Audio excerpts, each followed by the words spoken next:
Today's project is an LED bracelet originally published by Emily Lavelle from MIT. You can find a link to her instructions in the project description. The snap of the bracelet acts as the switch, so when it is fastened on your wrist, the LEDs blink.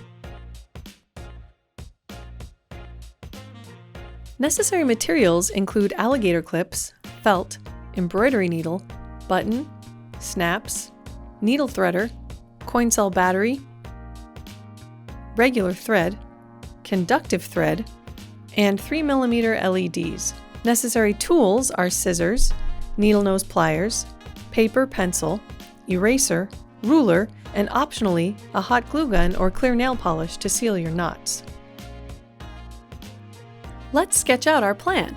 For my wrist, a width of 4 centimeters or 1.5 inches and a length of 22.5 centimeters or 9 inches is comfortable.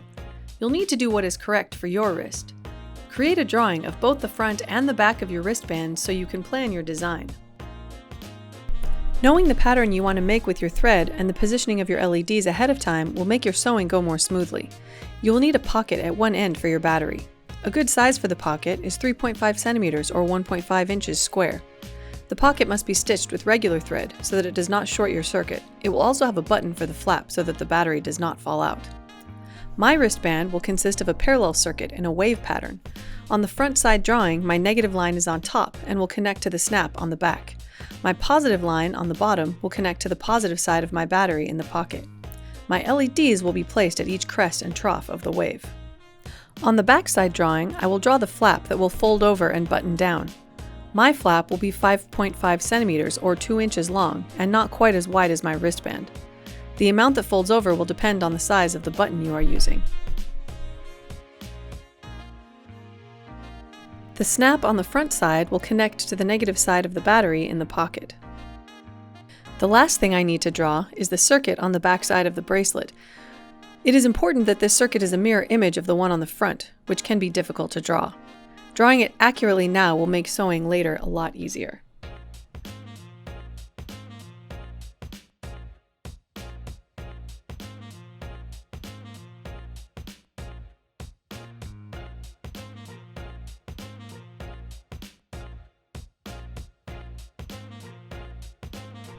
If you have a particular pattern you'd like to make with different colors of LEDs, labeling them in your drawing is a good idea. Also, noting which side is positive and which side is negative can help you not get confused later.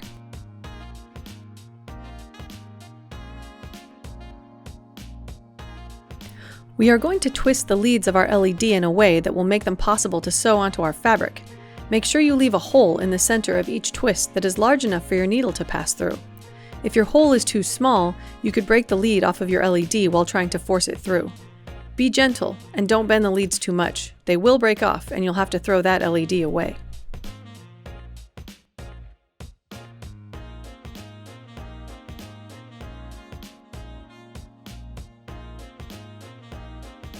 First, bend the leads of your LED so that it looks like your LED is doing the splits. Remember, don't bend them too far or wiggle them back and forth or they might fall off. Then take your needle nose pliers and twist the leads so that they can sit flat on the material. Be careful which way you are holding the wire or you could twist it the wrong way. Remember to make a hole in the center that is big enough for your needle.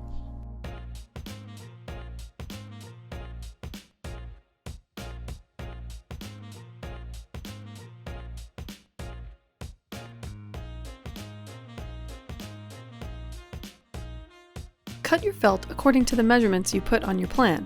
My wristband is coincidentally the same width as my ruler.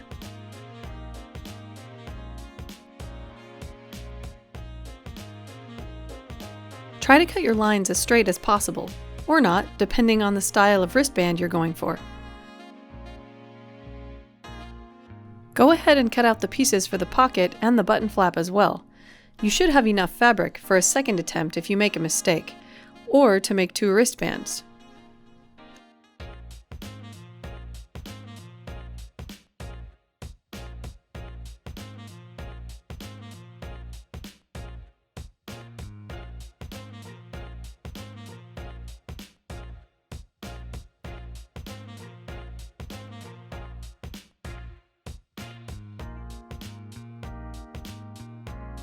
To start sewing your conductive circuit, you will need your felt strip, needle, conductive thread, needle threader, snaps, alligator clips, and battery. You can also use a hot glue gun during this stage, although I would recommend clear nail polish. Measure out a piece of thread that is at least 3 times the length of your wristband. There are a few ways you can thread your needle. First, you will need a clean end to your thread that is not frayed. One way is to simply stick the thread through the eye of the needle. This can be difficult depending on the size of the eye. Another way is to loop the thread over and stick it through the eye. This can be easier, especially if your thread is a little frayed. This is my favorite way. The third way, which is supposed to be the easiest, is to use a needle threader. Stick the needle threader through the eye, then stick the thread through the needle threader and pull it through.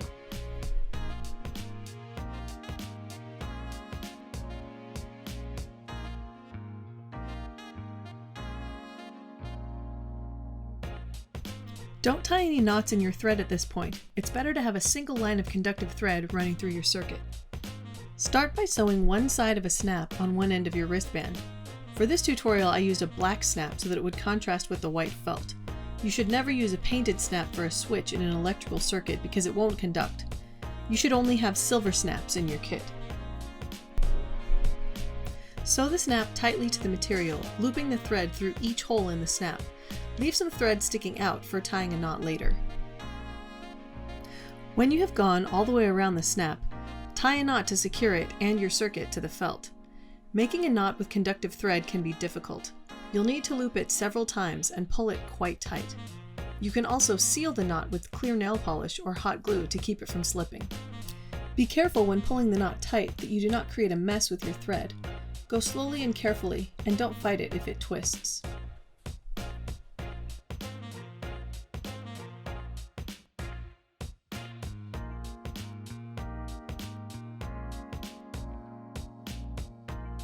From the snap, start sewing the pattern you drew in your plan. Try to keep your stitches relatively small and close together. I am currently sewing the negative line of my circuit, which is the top line in the front side drawing of my plan. This means it will need to connect to the negative side of each LED. You can determine which side is negative a few different ways. The longer lead is on the positive side, but since we twisted them, this way won't work for us. You can also look inside your LED and identify the large plate. The large plate is on the negative side. Try doing that. The third way is by using our alligator clips and coin cell battery. Connect each alligator clip to one lead and touch the other ends to opposing sides of your battery. In my case, the red alligator clip is attached to the positive side of my LED. Take the lead you identified as negative and sew it onto your circuit. Loop the thread through a couple of times and make sure that it is tight.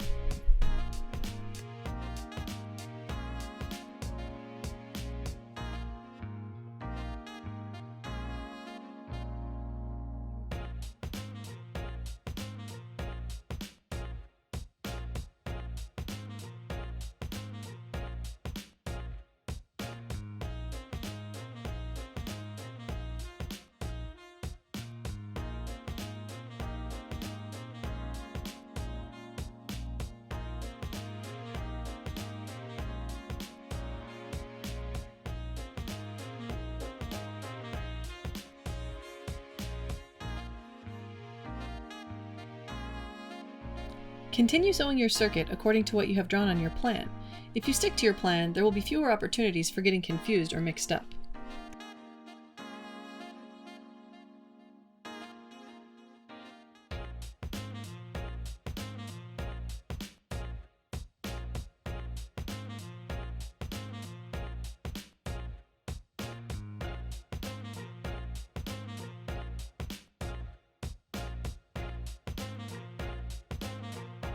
When you get to the spot for your next LED, pause again to test the polarity and color so that your pattern is what you want and your circuit works.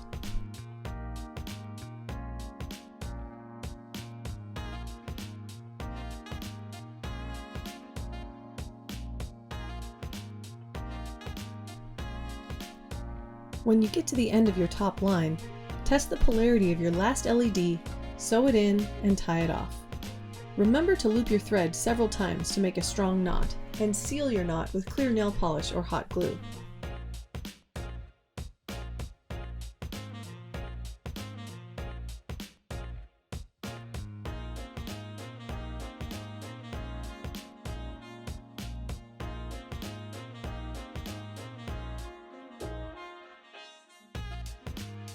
Before we sew anything else, let's test what we have done so far to make sure it works. Connect your black alligator clip to the snap and connect your red alligator clip to the positive lead of each LED in turn. If you have done a good job sewing, each LED will light up when you connect your alligator clips to your battery, black to negative, red to positive. Let's think about what to sew next. The positive line of our LED is going to run on top of our pocket, so we should probably sew that after we sew on the pocket. The other side of the snap is going to run under the pocket, so let's do that first. Measure to see where to attach the snap so that the wristband fits comfortably on your wrist.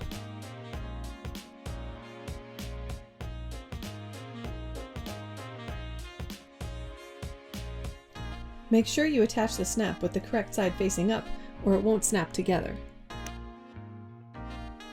Sew the snap on the same way you did the other one, being careful to sew through each hole and make a good knot. Continue the line from the snap about ½ inch into where the pocket will be. You can make a zigzag pattern or a straight line. What you're looking for is a good contact point for your battery.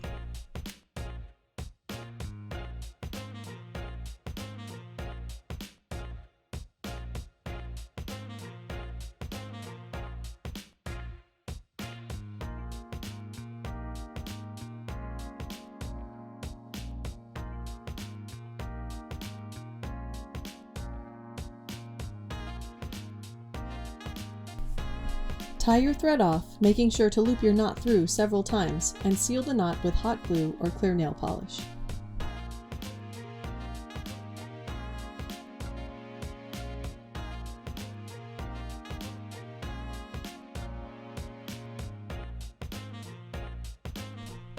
Now we will sew our pocket on using regular thread. Measure out about 4 wristband lengths of thread. Thread your needle, pull the two ends of your thread together, and tie a knot in the end. Make sure the knot is big enough so that the thread won't pull all the way through the felt when you're sewing.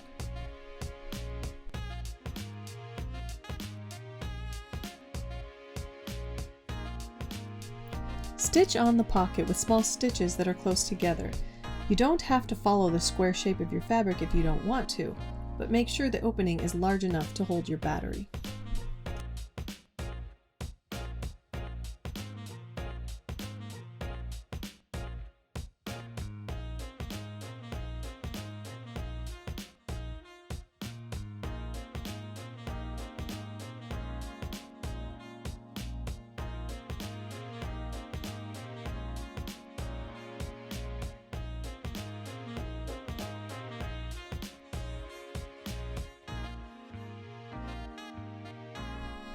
Tie a knot at the end and cut your thread off.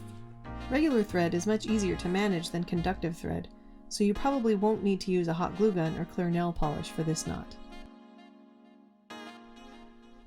Check that your battery fits in the pocket before moving on.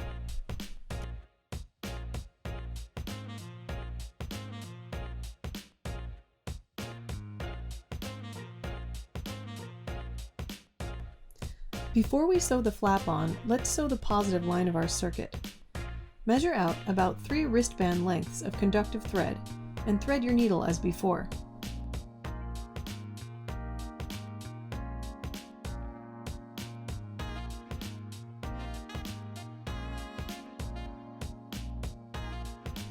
Start sewing at the first LED and continue all the way down, keeping your positive line an equal distance from your negative line.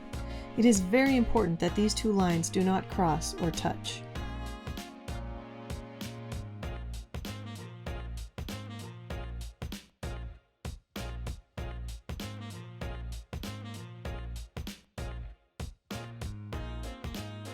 When you get to the pocket, continue sewing up the pocket, but be very careful only to sew on the top flap that you just sewed on.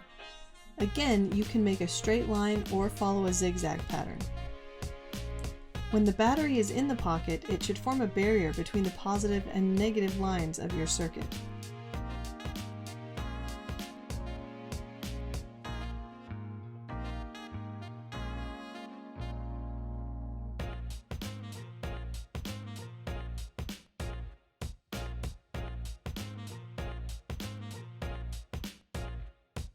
Tie a knot at the end and again seal the knot with hot glue or clear nail polish. Now let's sew the button on. We will use regular thread for our button so it does not interfere with our circuit. Be careful only to go through the top of your pocket. Affix your button firmly by sewing through each hole a couple of times.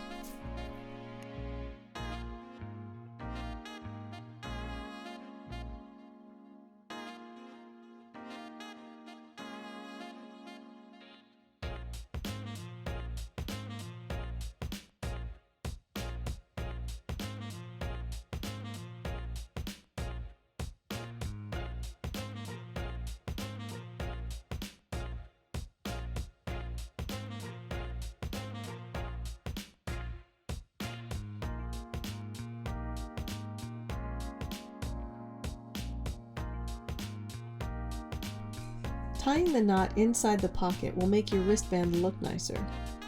Work slowly and be careful of tangles in your thread. Loop your knot several times to keep it from untying on its own.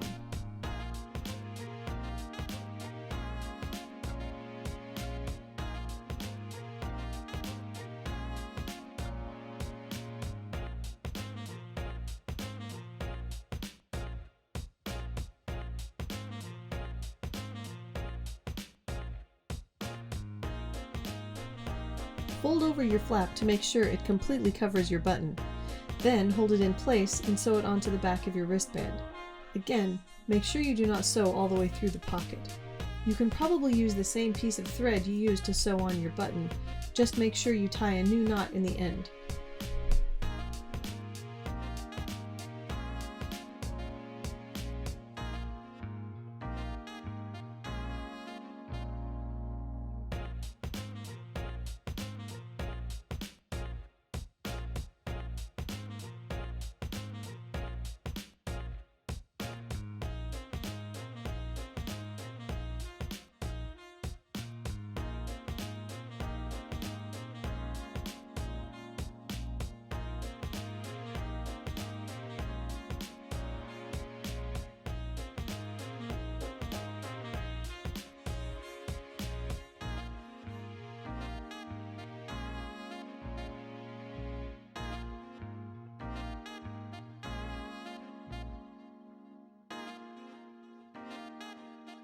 Cut a slit in your flap just over the center of the button. Make sure it is wide enough for the button to slide through, but not so wide that it will slip off. Nice job, you're finished! Now you're ready to go make version 2.